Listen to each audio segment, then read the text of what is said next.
So, hi everyone, it's me again, Kuya Daniel, and may mga gusto kong share sa inyo, no, na sa mga college graduate dyan na business administration.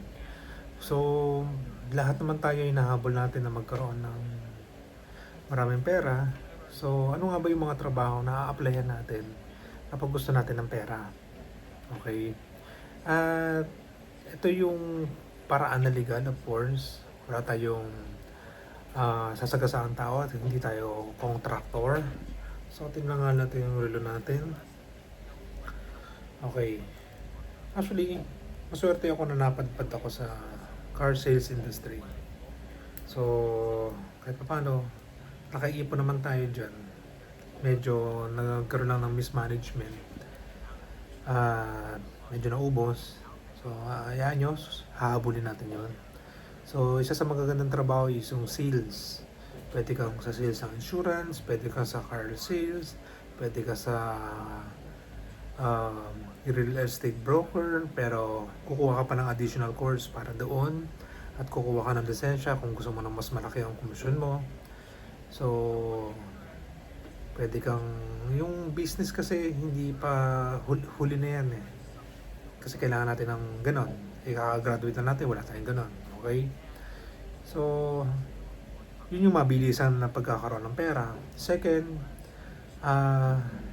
it will take time and it will take money sa bangko.